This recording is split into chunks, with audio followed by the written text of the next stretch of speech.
Hello Telugu రాజ్యం channel చూస్తున్నారా? సామాజిక రాజకీయ జీవన చిత్రణే తెలుగు రాజ్యం. అతిశయోక్తులు అసత్యాలు ఉండవు. రాజకీయ కోణం కాదు, ప్రజా కోణమే కొలబద్ద. తెలుగు రాజ్యం వీక్షణ మీ ఉత్తమ అభిరుచికి నిదర్శనం. ఎన్నికలు మళ్లీ దశకు జరుగుతున్న నేపథ్యంలో రాయచోటి టీడీపీ అభ్యర్థి రాంప్రసాద్ రెడ్డి ఉధృతంగా ప్రచారం సాగిస్తున్న పరిస్థితి. ప్రస్తుతం ఇక్కడ మనం రామాపురంలోనూ ఇక్కడ ప్రచారం ఎలా సాగుతుందని తెలుసుకున్నాం. రాంప్రసాద్ రెడ్డి గారు చెప్పండి, ఇక్కడ మీరు ప్రచారం పూర్తిగా నేపథ్యం భారీతం చేస్తున్న నేపథ్యంలో ప్రజల స్పందన ఎలా ఉంది అన్న? ముఖ్యంగా ఈ రామాపురం మండలం అంటే మీ అందరికీ తెలుసు, గత 15 సంవత్సరాల నుంచి ఇక్కడ ఉన్న శాసనసభ్యుడి వల్ల నష్టపోయిన మండలం ఏదైనా రాయచోటి నియోజకవర్గం ఉందంటే ఇది ఆయన సొంత మండలం. ఇది ఈ రోజు ఇక్కడ చూస్తున్నారు, తెలుగుదేశం పార్టీ కార్యకర్తలు అయితేనే ప్రజలైతే బ్రహ్మరథం పడతారు. దీనికి అంతా ఒకటే నిదర్శనం. ఎందుకంటే గత 20 సంవత్సరాలు వాళ్ళ చేతుల్లో నుంచి విముక్తులయ్యేదానికి ఈ రోజు ప్రజలంతా ముందుకు వస్తున్నారు. సుమారు 5 పర్యాయాలు ఎమ్మెల్యే గెలిచిన గడికోట కుటుంబం ఈ మండలానికి మిగిల్చింది కన్నీళ్ళే. ఎందుకంటే వెలిగిళ్ళు నీళ్లు తెచ్చుకుంటారు, వాళ్ళ సొంత మామిడి తోటకు పెట్టుకుంటారు. ఈ రోజు రామాపురం మండలంలో జిల్లాలో ఎక్కడ లేని విధంగా తాగునీటి సమస్య ఉంది. దీనికి స్పందించే తత్వం లేదా శ్రీకాంత్ రెడ్డి అని అడుగుతున్నా. ఈ గడ్డ పైన పుట్టినావు, ఈ గడ్డలో నీళ్లు లేక ఏడుస్తున్న ఆడవాళ్ళు అయితేనే కుటుంబాలను అయితేనే ఆదరించే అర్హత నీకు లేదా అని అడుగుతున్నా. నేను ఒకటే చెప్తున్నా, ఏ పాపాలు అయితే వాళ్ళు చేసినారో ఆ పాపాలు ఈరోజు వాళ్ళే కొడుతున్నాయి.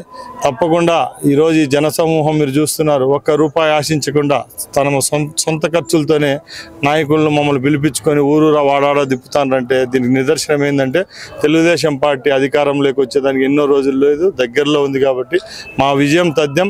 తప్పకుండా ఈ రామాపురం మండలంలో కార్యకర్తలకైతేనే అభిమానులకు మేము ఒకటే చెప్తున్నాం, మా ప్రాణానికి తెగించన్న మీ వెనకాల మేము నడుస్తాం, మీరు ఆదరించండి. రేపు అత్యధిక మెజార్టీ ఈ మండలం నుంచి రావాలా. శ్రీకాంత్ రెడ్డిని చీకొట్టే వాళ్ళు ఒకరు ఇద్దరు కాదు, వేలాది మందిగా ఉన్నారు. ఇక్కడ మీరు చూస్తున్నారు. ఏ అంశాల ఏ అంశాలు మీరు ఫోకస్ చేస్తున్నారు అన్న? ముఖ్యంగా ఎవరికైనా కూడు గుడ్డు అని నీరు అంటారు. ఇది 1980 ముందు ఉండింది. ఈ రోజుకి సరైన ఇల్లు లేని వాళ్ళు, పెన్షన్ లేని వాళ్ళు, కడుపు నుండి అన్నం లేని వాళ్ళు చాలా మంది ఉన్నారు. ఆ ప్రాంతాల్లో మొదటిది మా రాయచోటి నియోజకవర్గం.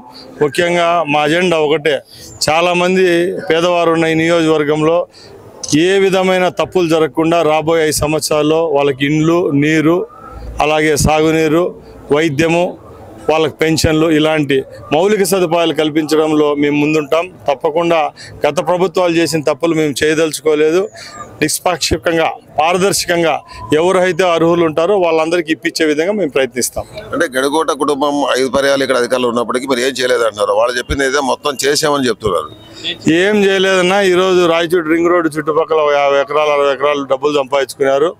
ముందు 50 ఎకరాలు 30 ఎకరాలు ఉమ్మడాస్తున్న శ్రీకాంత్ రెడ్డి విలువ ఈరోజు 500 కోట్లు పోయిందంటే ఒకసారి అర్థం చేసుకోవచ్చు. బీద ఏడుపులు ఏడ్చడం తప్పక ఆయన వల్ల ఏమీ కాదు. ఆయన సొంతం ఆయన పల్లెలో కూడా ఒకరికి కూడా మంచిని చేసిన పాపాన్ని పోలేదు. కాబట్టి అవన్నీ మేము వాళ్ళ మీద కామెంట్ చేయడం లేదు. వేలాది మంది ఓటుతోనే ఆయనకు బుద్ధి చెప్పే కాలం దగ్గరనే ఉంది. జగన్మోహన్ రెడ్డి అని ఆయన మిత్రునిగా చెప్పుకుంటూ ఈ ప్రజలను మభ్యపెట్టి నా కుటుంబానికి చరమగీతం పాడే రోజులు 20 రోజుల్లోనే ఉంది. కాబట్టి తప్పకుండా ఆయన ఓడిపోతున్నాడు. తప్పకుండా రాయచోటి నుంచి మేము అత్యధిక మెజార్టీతో గెలుస్తున్నాం. రాష్ట్రంలో నారా చంద్రబాబు గారి నాయకత్వంలో తెలుగుదేశం పార్టీ అధికారంలోకి వస్తే ఏ విధమైన సంక్షేమం అయితేనే అభివృద్ధి కార్యక్రమాలు ఎలా ఉంటాయో మేము చేసి చూపిస్తాం. ఇక్కడ బీజేపీ ఎంపీ క్యాండిడేట్ గా నల్లారి కిరణ్ కుమార్ రెడ్డి గారు పోటీ చేస్తున్నారు. ఎలా ఉంటుంది పరిస్థితి? ఒకటే చెప్తున్నానన్నా, కిరణ్ కుమార్ రెడ్డి చాలా సమర్థమైన ముఖ్యమంత్రిగా పనిచేస్తారు 3.5 సంవత్సరాలు. ఈ రాష్ట్రంలో ఏ ముఖ్యమంత్రి చేయలేని విధంగా 3.5 సంవత్సరాలు జీతాలు అయితేనే గవర్నమెంట్ గవర్నెన్స్లో ఆయనకు సాటి. ఆయన ఈరోజు ఆయన మరొకసారి ఎంపీగా చేసుకుంటే తప్పకుండా కేంద్ర నిధులు రాబట్టే దాంట్లో ఆయన అగ్రంగా ఉంటారు. కాబట్టి ప్రజలు చాలా మటుకు ఆలోచిస్తున్నారు. ఈరోజు ఎన్డీఏ ప్రభుత్వం అనేది ఏర్పడింది ఎందుకో మీకు తెలుసు. రాష్ట్రానికి కావాల్సిన నిధులు ఏమైనా కావాలంటే బీజేపీతో సఖ్యతగా ఉండాలి. రేపు రాబోయే కాలంలో అక్కడ నరేంద్ర మోడీ, ఇక్కడ చంద్రబాబు నాయుడు గారు వస్తే తప్పకుండా కేంద్ర నిధులకు ఏ విధమైన అలసత్వం లేకుండా ఉంటే తప్పకుండా అభివృద్ధి అనేది జరుగుతుంది. కాబట్టి ఇక్కడ కూడా మరొకసారి మన కిరణ్ కుమార్ రెడ్డి గారిని గెలిపించేదానికి ప్రజలు కూడా సిద్ధంగా ఉన్నారు. తెలుగుదేశం, జనసేన అలాగే బీజేపీ ముగ్గురం కలిసి జనాల్లోకి వెళ్తున్నాం. మా విజయం అయితే తథ్యం. ఇది ఇక్కడ రాంప్రసాద్ రెడ్డి చెప్తున్నది. ప్రస్తుతంగా ఇక్కడ ఉన్న గడిగోడ కుటుంబం ఈ ప్రాంతానికి ఏం చేయలేదని చెప్తున్నారు. ఎన్డీఏ ప్రభుత్వం అధికారానికి వస్తే, ఇక్కడ డబుల్ ఇంజిన్ సర్కార్ అధికారానికి వస్తే ఇక్కడ ఈ ప్రాంత సమస్యలకు సంబంధించి కరువు ప్రాంతం కాబట్టి ఈ ప్రాంత సమస్యలు పరిష్కరిస్తాము, నిష్పక్షపాతంగా అందరికీ న్యాయం చేస్తామని చెప్తున్నారు. నమస్తే, నేను మోనిక. తెలుగు రాజ్యం ఇక ఊరూర రాబోతోంది. దినదిన ప్రవర్ధమానమవుతున్న తెలుగు రాజ్యం ఛానల్కు 2 తెలుగు రాష్ట్రాల్లోని 42 లోక్సభ నియోజకవర్గాల నుంచి న్యూస్ కంట్రిబ్యూటర్స్గా వ్యవహరించడానికి యువతను ఆహ్వానిస్తోంది. జర్నలిజం పట్ల ఆసక్తి, కనీస సామాజిక రాజకీయ పరిజ్ఞానం, స్థానిక పరిస్థితులపై మంచి అవగాహన, స్థానిక పరిచయాలు, గౌరవప్రదమైన జీవనం ఉంటే సరికొత్త సామాజిక విప్లవంలో మీరు కూడా భాగస్వాములు కావచ్చు. మీ అంతరంగాన్ని ఆవిష్కరించవచ్చు. ప్రతి లోక్సభ నియోజకవర్గ పరిధిలో 2కి అవకాశం ఉంటుంది.